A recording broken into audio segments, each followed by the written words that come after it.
आपण पडद्यावर अनेक भन्नाट कथा पाहतो नाही का? पण या कथांच्या मागेही एक कथा असते. ती म्हणजे त्या कथेच्या जन्माची कथा.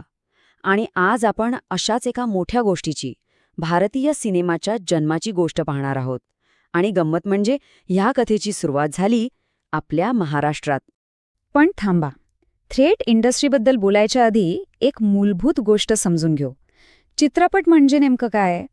तर सोप्या भाषेत सांगायचं तर हे एक असं माध्यम आहे जिथे कला आणि तंत्रज्ञान यांचा मिलाफ होतो.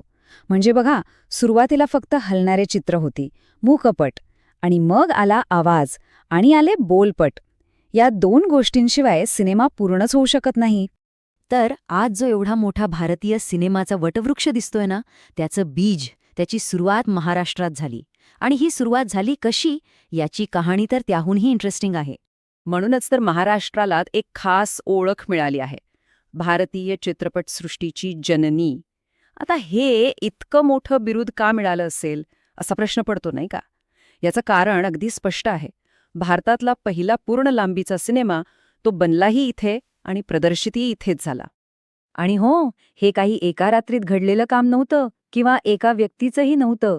यामागे अनेक विजनरी लोक होते.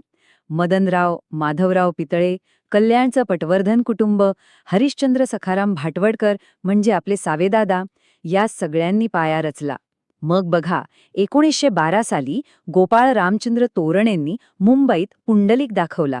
आणि मग 1913 साली दादासाहेब फाळके आले आणि त्यांनी तर या उद्योगाचा पाया एकदम पक्का करून टाकला. ही जी नावं आपण ऐकतोयत ना, ही फक्त गोष्टीतली नावं नाहीयेत. इतिहासाच्या पानांवर, ग्रंथांमध्ये यांची नोंद आहे. हेच ते खरे प्रणेते होते ज्यांनी भारतात एका नव्या युगाची, एका नव्या कलेची सुरुवात केली. चला, आता सिनेमा तयार होण्यापासून तो अधिक चांगला घडवण्यापर्यंतचा प्रवास पाहूया. कारण जसा जसा हा उद्योग मोठा होत गेला तसतसं फक्त चित्र दाखवून चालणार नव्हतं. त्यात अधिक बारकावे, अधिक कौशल्य गरजेचं बनलं. पण मग एक प्रश्न मनात येतोच. जेव्हा आपण एखादा ऐतिहासिक सिनेमा बघतो तेव्हा तो काळ, ती दुनिया इतकी खरी कशी वाटते? हे फक्त कॅमेऱ्याचं कमाल आहे का? नाही, याच्या मागे एक वेगळंच शास्त्र आहे, एक वेगळंच कौशल्य आहे. आणि याच प्रश्नाच्या उत्तरातून एका नव्या भूमिकेचा जन्म झाला. पडद्यामध्ये काही नवीन तज्ज्ञ आले. त्यांचं काम काय होतं? तर ऐतिहासाची सत्यता आणि सिनेमाची कलात्मकता यांच्यातला पूल बांधणं. आणि त्यांचं काम खरंच खूप महत्त्वाचं होतं.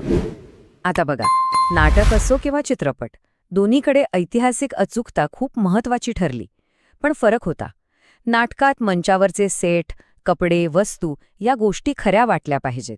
पण सिनेमात तर अख्ख्यांच्या अख्खं जग, ते पूर्ण वातावरणच त्या काळातलं उभं करावं लागतं. आणि म्हणूनच या दोन्ही ठिकाणी खास तज्ज्ञांची गरज वाढली.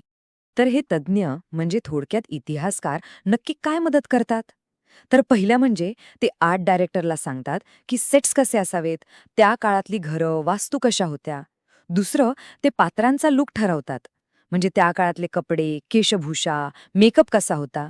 आणि तिसरं, सर्वात महत्त्वाचं, ते लेखकांना सांगतात की त्या काळातले लोक बोलायचे कसे, त्यांची भाषा कशी होती, म्हणजे संवाद एकदम अस्सल वाटतात.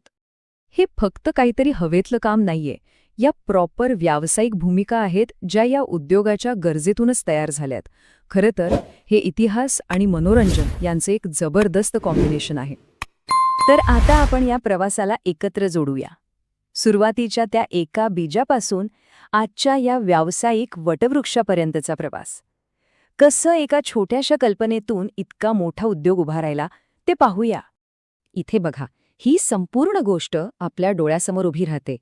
एका बाजूला ते प्रणेते ज्यांनी या उद्योगाला जन्म दिला, आणि दुसऱ्या बाजूला आजचं ते कौशल्य जे या उद्योगाचा कणा आहे. हा प्रवास एका सरळ रेषेतला आहे, एका विकासाचा आहे. या सिनेमेमुळे फक्त कलाकारांनाच काम मिळालं असं नाही, तर अनेक नवीन करिअर्स उभी राहिली.